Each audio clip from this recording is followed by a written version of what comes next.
So, guys, welcome to my little studio here in New Jersey. My name is Anthony Rodriguez, and I'm a composer and mixer that works off Walk Sound Studio here.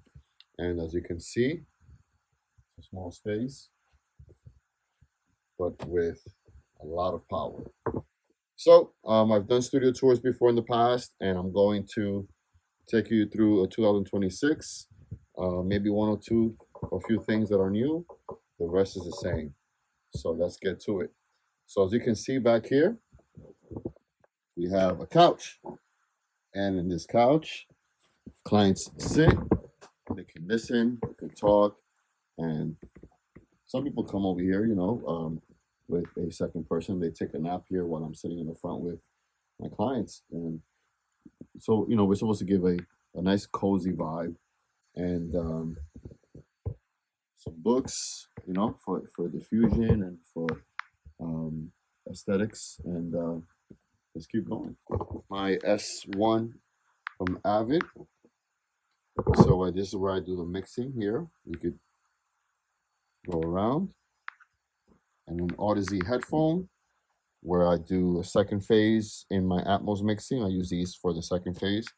Also have a headphone amp, which is a big discussion here in the headphone community. But yeah, you can see here the SPL Phenometer 1.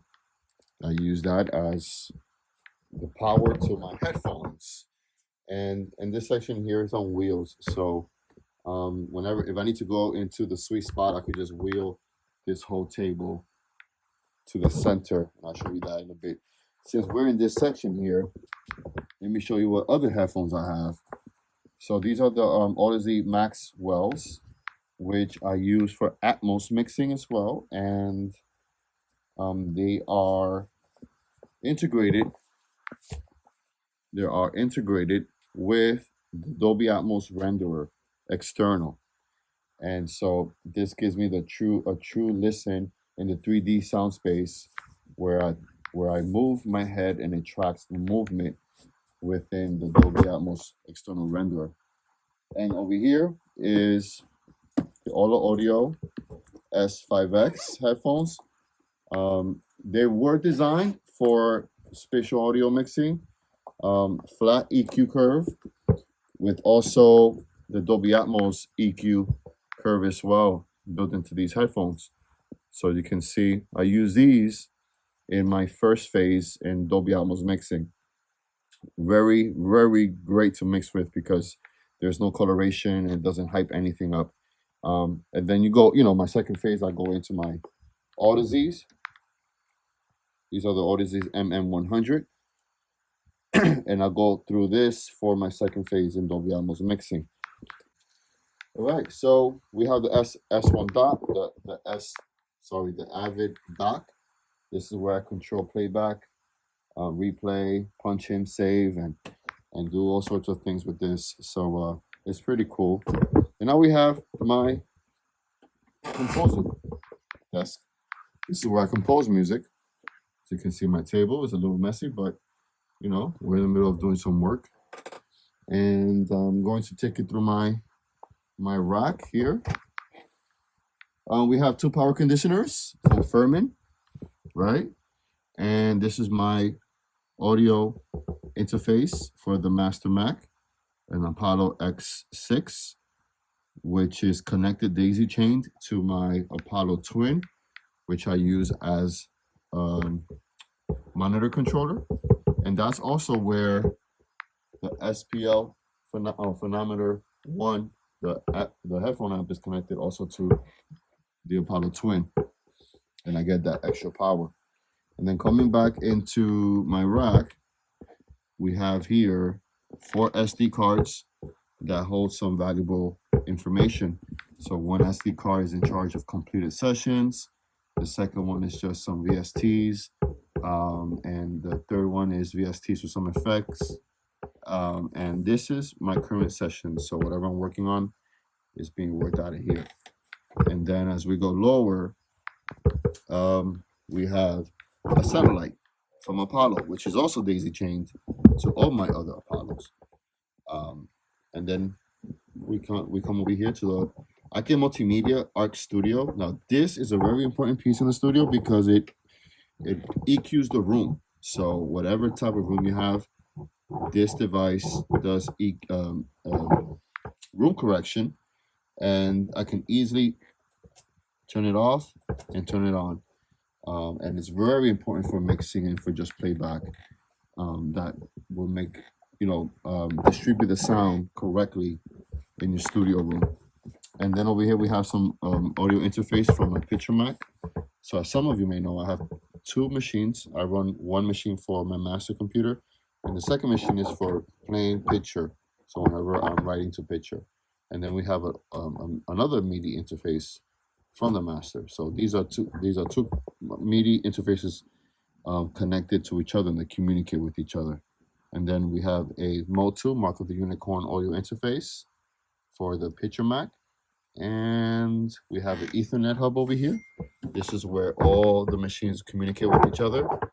And then down here we have a Quested remote power controller, which is SBC 250.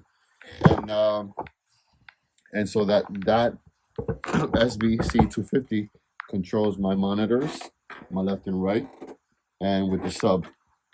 So it creates a big three-way speaker. So that's part of the rack, and we have a Bayer dynamic headphone, which I use to play back. Very hi-fi headphone. It's a beautiful headphone.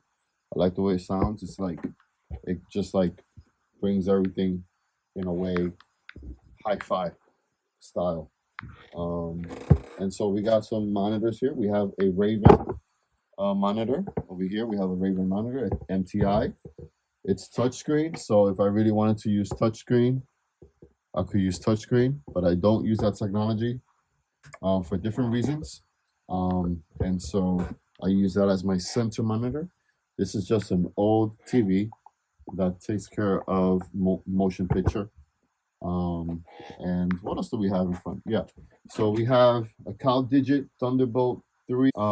This is like an extender. I could put more USBs and other special types of plugs to here that extend, that gives my computer more ease. So we have a lot of things working in this computer. This is an iMac 2019. And so we have my studio monitors, which are Quested S7Rs, standing on sound anchors, monitor stands. I know that we can't get back there, but yeah, those are sound anchor monitor stands, which they're on spikes, so they're floating from the floor, the spikes. So it distributes the sound differently. So we have that for left and right, and I have a mix cube here from Aventone. That's just for whatever playback, just to hear it. There's nothing special happening there. And my keyboard is the Dofer LMK 2 Plus, flushed into my my composer desk, as you can see. Pretty cool. And then in the bottom, I have another power conditioner that just service my studio monitors. So that's that part. And my sub. So SB 210, I believe that's what that one is, 210. I might be wrong, but yeah, that's my sub. And so when we mix here, there's a mix of sound treatment. If you can show that, we have some diffusers on the ceiling. We have some wedges in the back. We have some more, and so that combined with my Arc Studio really teams up to distribute the best sound possible for this room. So when the sub hits, when I use the sub to just play back sounds, it's not giving me that annoying bass sound, but it just distributes the sound really nicely, which is, it used to be in the center under my chair, under my table, but now with some analytic stuff, it sounds better here. So we have sound treatment and room correction applications happening here. So it's pretty cool. A great combination. So when I'm mixing here, I can mix with ease. And okay, so now we have my bass.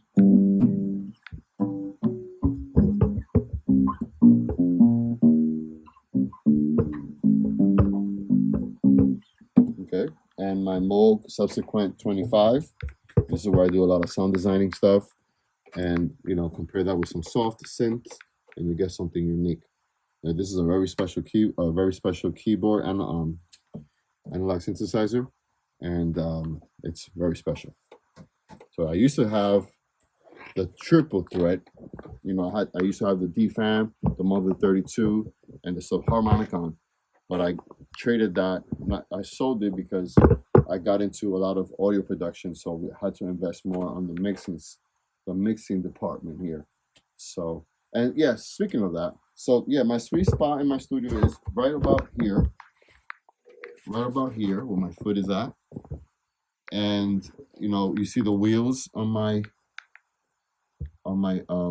Avid S1 table. I could wheel that right here, so I can mix from the middle as well. I can mix from over there and always have a seat here on my sweet spot to listen to my music from some symmetrical position here. All right, this is a very basic microphone. SE Electronics. This is a basic SE 2200. Does the work beautifully. We have some other microphones as well. I think I could show you. Okay, so I have a Slate Digital emulation mic. If that's the correct term. This is probably the first one. I use this. I don't use this a lot, but I do use it. Last time I used it was for a trombone session, so I picked one of the emulation mics, and so this is basically the model. And then through the software, you get to pick the mics that you want to use. What many like to call the Taylor Swift mic. You can see here we have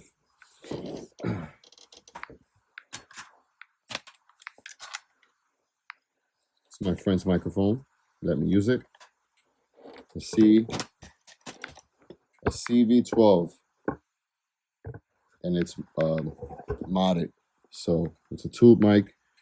And these are one of the microphones that you have to kind of set up in advance, let it heat up, the tubes and all that good stuff. So if you're ever in a rush and you're going to record something last minute, this is not one of those mics you want to use. We have some headphones. So these are basic Beyer Dynamic 150s. These are good playback headphones and recording headphones. These are very famously used in England in big scoring stage studios. They're very light, and singers barely feel it when you put them on. So yeah, and then this is an Aventone mixing headphone. I use these headphones to mix Deliver Us, the Latin Symphony. So we have 3 modes. We have let me see. Whoop, it's over here. Yeah, we have a cube, mono, and stereo, which is pretty cool. And over here we have a shield for singers. This is the SE. I don't know what exactly it's called, but it's a pop filter. And I could use this shield for for any instrumentalist that comes to record. And that's pretty much the studio. And the rest, we have a lot of software stuff.